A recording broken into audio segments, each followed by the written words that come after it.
A population of values has a normal distribution with a mean of 7.1, a standard deviation of 73.9, and a random sample size of 18 is drawn.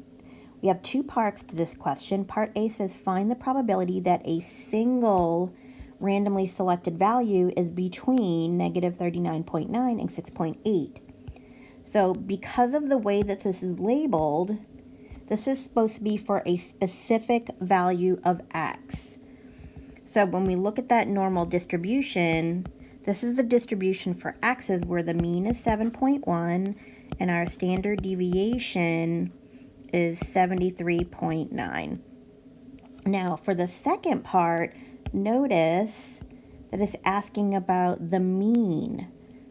So this could also be written as x bar, but that's the sampling distribution for the means. So for part B, we're going to be looking at if we take random samples of 18, a whole bunch of them, and then we find all their means and we graph the means, what's the probability that it's going to lie between negative 39.9 and negative 6.8? Now we know when we do the sampling distribution, our standard deviation changes. Our standard deviation for the mean is going to be the standard deviation for the x distribution divided by the square root of the sample size.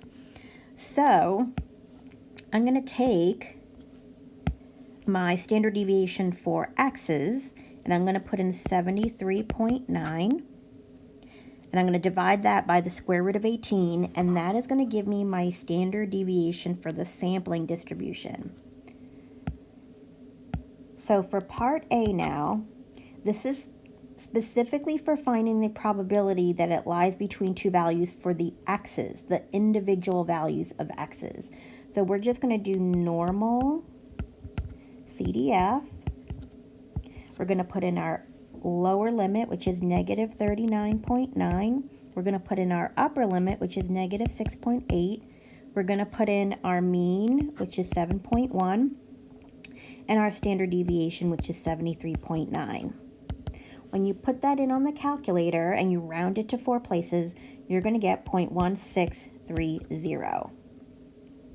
So that's the probability if you pick a specific, if you pick an individual value of x, I should say. So this is for the x distribution. Now for part B, it's asking about all the means. What's the probability that the mean of a sample is going to lie on those two values? And that's where we made an adjustment with our standard deviation. So I'm going to do normal CDF. We're still using the same upper and lower bound. Our mean will be the same, but now I'm going to put in my new standard deviation because we're looking at the distribution of the means. So I'm going to put in 73 divided by the square root of 18 for my standard deviation.